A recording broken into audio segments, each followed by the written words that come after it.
ஃபண்ட்னா என்ன, அதில் இன்வெஸ்ட் பண்ணுறது சேஃபா, அதில் இன்வெஸ்ட் பண்ணால் எப்படி இன்வெஸ்ட் பண்ணுறது, அதில் எங்கே இன்வெஸ்ட் பண்ணுறது, அதில் எவ்வளோ ரிட்டர்ன் கிடைக்கும், இதை மாதிரி உங்களுக்கு நிறைய கொஸ்டின்ஸ் இருக்குதுன்னா இந்த வீடியோவில் உங்களுக்கு எல்லா ஆன்சருமே காத்துக்கிட்டு இருக்கு. என் பேர் Sathish, financial consultant, author of this book untold wealth secrets and middle class to $1 million. 2 புத்தகங்களுமே அமேசான் அண்ட் ஃப்ளிப்கார்ட் கிடைக்கும். உங்களுக்கு equity, mutual funds, investing, SIP, ஏதாவது டவுட்ஸு, கிளாரிஃபிகேஷன், ரெக்கமெண்டேஷன், அட்வைஸ் வேணும் அந்த நம்பருக்கு ஃபோன் பண்ணுங்கள். அண்ட் இந்த வீடியோ பார்த்துட்டு இருக்கீங்கன்னா please click the like button. முதல்ல மியூச்சுவல் ஃபண்ட் அப்படின்னா அந்த ஒரு அமைப்பு, அந்த ஒரு என்டிட்டின்னா என்ன, அதை பார்த்துடலாம். ஒரு மியூச்சுவல் ஃபண்டு கம்பெனியை ஆரம்பிக்கணும்னா முதல்ல ஸ்பான்சரர் அப்படின்னு ஒருத்தர் இருக்கணும். அப்புறம் அவர் என்ன பண்ணுவார்னா ட்ரஸ்டி அப்படின்ற ஒரு கமிட்டி மெம்பர்ஸு அமைப்பை கொண்டு வருவார். ட்ரஸ்டி என்ன பண்ணுவாங்க, அவங்க ஒரு ஏஎம்சின்னு சொல்லக்கூடிய அசட் மேனேஜ்மெண்ட் கம்பெனியை அமைப்பாங்க, அவங்க ஆர்கனைஸ் பண்ணுவாங்க. இது எல்லாத்தையுமே மேற்பார்வை பார்க்குறவர் செபி, அவர் தான் ரெகுலேட்டர் வாட்ச் டாக் அப்படின்னு சொல்லுவாங்க.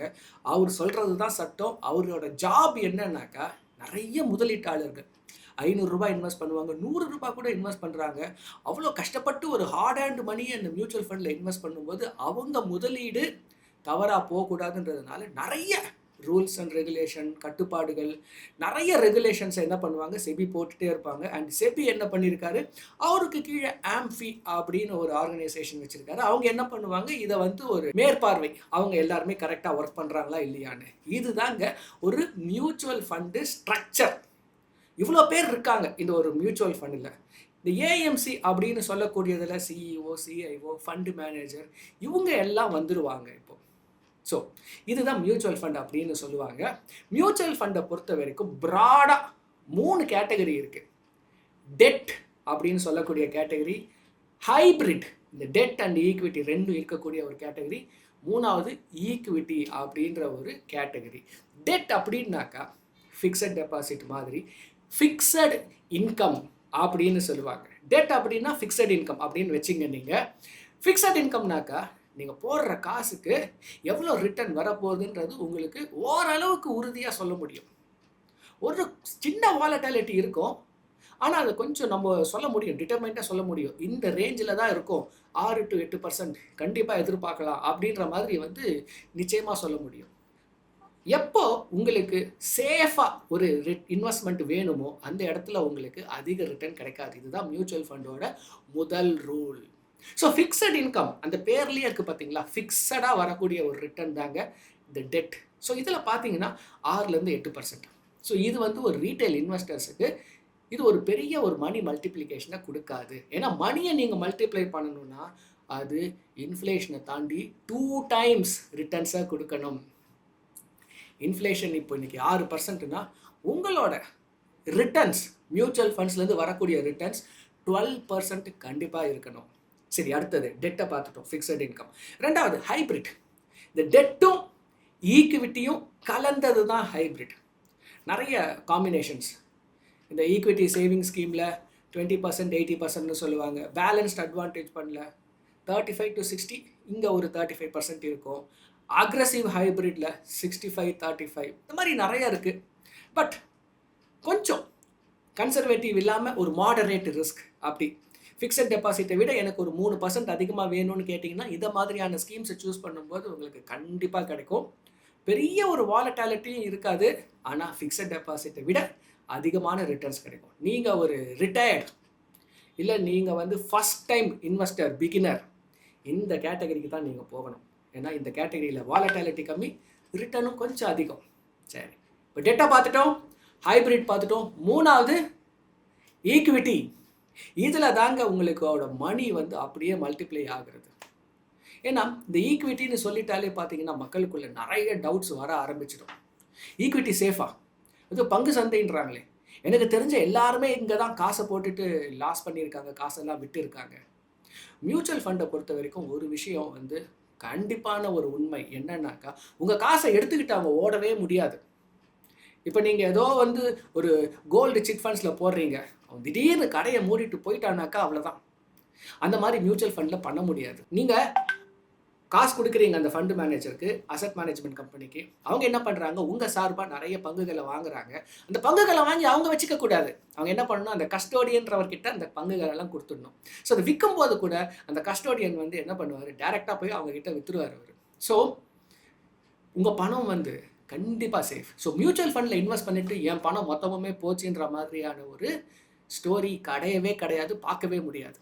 நீங்கள் இந்த சிட்டு ஃபண்ட்ஸில் பார்த்துருக்கலாம், கோல்டு இன்வெஸ்ட்மெண்ட்ஸில் பார்த்துருக்கலாம். இந்த கோல்டு சீட்டுன்னு சொல்லக்கூடிய தங்க சீட்டு, இந்த மாதிரிலாம் சீட் ஃபண்ட்ஸில் பார்த்துருக்கலாம்.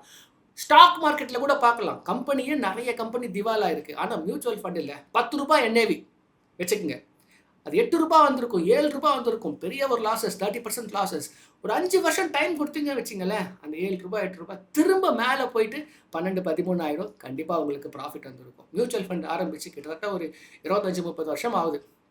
யாருமே இன்றைக்கி வந்து ஒரு பெரிய அமௌண்ட்டை இன்வெஸ்ட் பண்ணிவிட்டு என் பணம் எல்லாம் போச்சுன்னு சொல்லவே முடியாது. அந்த அளவுக்கு செபி என்ன பண்ணுறாங்க, அந்த ரெகுலேஷனை கரெக்டாக வச்சுட்டு இருக்காங்க. ஸோ ஈக்விட்டியை பொறுத்த வரைக்கும் பார்த்தீங்கன்னா நிறைய கேட்டகரிஸ் இருக்குங்க. Large and mid, flexi, multi, mid, small, ELSS tax சேவிங்க்குன்னு. ஸோ நீங்கள் அந்த கேட்டகரியை கரெக்டாக சூஸ் பண்ணி இன்வெஸ்ட்மெண்ட்டை பண்ணும்போது ஒரு பெரிய ரிட்டர்ன்ஸ் வரும் உங்களுக்கு. கண்டிப்பாக ரிட்டர்ன்ஸ் வரும் உங்களுக்கு. யாரெல்லாம் பார்த்தீங்கன்னாக்கா ரிட்டர்ன்ஸை ஷார்ட் பீரியட் ஆஃப் டைமில் வேணும். இப்போது ஆவரேஜாக ஸ்டாக் மார்க்கெட் கொடுக்கக்கூடிய ரிட்டர்ன் பார்த்தீங்கன்னா 12%.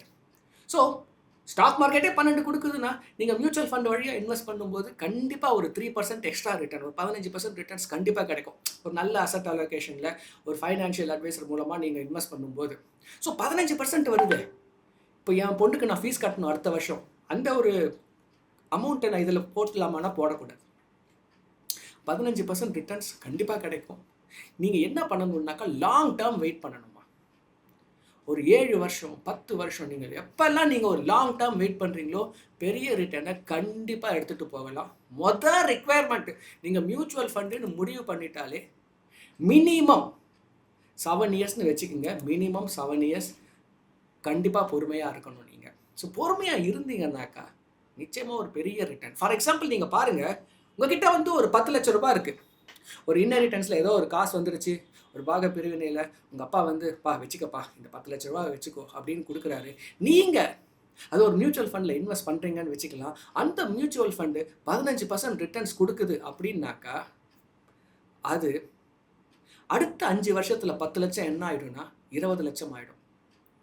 அடுத்த 5 வருஷத்தில், அதாவது 10 வருஷம், அதில் பார்த்தீங்கன்னா அந்த 10 லட்சம் 40 லட்சம் ஆகிடும். அதுக்கு அடுத்த 5 வருஷத்தில் பார்த்தீங்கன்னா 15 வருஷம் 40 லட்சம் 80 லட்சம் ஆகிடும். ஸோ 20 வருஷம் அந்த ஃபண்டை நீங்கள் தொடாமல் அப்படியே விட்டீங்க, அதுவும் ஒரு 15% க்ரோ ஆகுதுன்னாக்கா 10 லட்சம் 1.6 crore. ஏன்னா மியூச்சுவல் ஃபண்டில் 10 லட்சம் இன்வெஸ்ட் பண்ணால் 1.6 crore 20 வருஷத்துலையா? கண்டிப்பாக கிடைக்குங்க. நிறைய மியூச்சுவல் ஃபண்ட்ஸு 25 வருஷத்துக்கு முன்னாடி ஸ்டார்ட் பண்ணியிருக்காங்க. நிறைய நேம்ஸ் இருக்குது. இன்னைய வரைக்கும் பார்த்தீங்கன்னா தொடங்கின டைம்லேருந்து இன்னைய வரைக்கும் 18% ரிட்டர்ன்ஸ் கொடுக்கக்கூடிய ஃபண்டு கண்டிப்பாக இருக்குது. எல்லாருக்கும் எப்படி தெரியுமா, ஸ்டாக் மார்க்கெட்டில் மட்டும்தான் நம்ம பணத்தை மல்டிப்ளை பண்ண முடியும் அப்படின்னு நினைப்பாங்க. மியூச்சுவல் ஃபண்டில் ரொம்ப சேஃபாக உங்கள் பணத்தை ஒரு பெரிய மல்டிப்ளிகேஷன் கண்டிப்பாக பண்ண முடியும். நீங்கள் செய்ய வேண்டியதெல்லாம் லாங் டேர்முக்கு டிசிப்ளைனாக கமிட்மெண்ட்டாக இருக்கணும். மியூச்சுவல் ஃபண்ட் அக்கௌண்ட்டை ஓப்பன் பண்ணி இன்வெஸ்ட்மெண்ட்டை ஸ்டார்ட் பண்ணணும், ஆக்ஷனை எடுக்கணும். இது எல்லாம் தெரிஞ்சுக்கிட்டு நம்ம வந்து இன்னை வரைக்கும் இன்வெஸ்ட்மெண்ட்டே பண்ணாமல் இருந்தால் எப்படி மணி மல்டிப்ளை ஆகும்? ஸோ என்ன பண்ணுங்கள், இந்த நம்பருக்கு கால் பண்ணுங்கள். எஸ்ஐபியாக இருக்கட்டும், லம்சம்மாக இருக்கட்டும், எதுவாக வேணாலும் இருக்கலாம். நீங்கள் பிகினராக இருக்கலாம், ரிட்டையரியாக இருக்கலாம், இல்லை ஒரு 35-40 வயசில் இது வரைக்கும் நான் சேர்த்தே வைக்கலை காசை எதுவுமே, இப்போ தான் என் லைஃப்பை நான் வந்து ஒரு ஸ்டார்ட் பண்ணணும், சேவிங்ஸுன்றதையே ஸ்டார்ட் பண்ணணும்னா கூட இந்த நம்பருக்கு கால் பண்ணுங்கள். உங்களுக்கு மியூச்சுவல் ஃபண்டில் லம்சம், எஸ்ஐபி எதுவாக இருந்தாலும் recommendation, advisory, we will help you, we will assist you. இன்றைக்கி மியூச்சுவல் ஃபண்டை பற்றி நீங்கள் கண்டிப்பாக ஏதோ ஒரு விஷயத்தை புதுசாக கற்றுக்கிட்டு இருப்பீங்க. ஸோ லைக் பட்டனை கிளிக் பண்ணுங்கள். Stay tune to this channel. இன்வெஸ்ட்மெண்ட்னா என்ன, மியூச்சுவல் ஃபண்ட்ஸ்னால் என்ன, உங்களுக்கு நிறைய விஷயங்கள் இந்த சேனலில் வந்துக்கிட்டே இருக்கும். இன்னொரு ஒரு வீடியோவில் இன்னொரு இன்ட்ரெஸ்டிங் இன்ஃபர்மேஷனோட மீட் பண்ணுறேன். See you. Bye bye.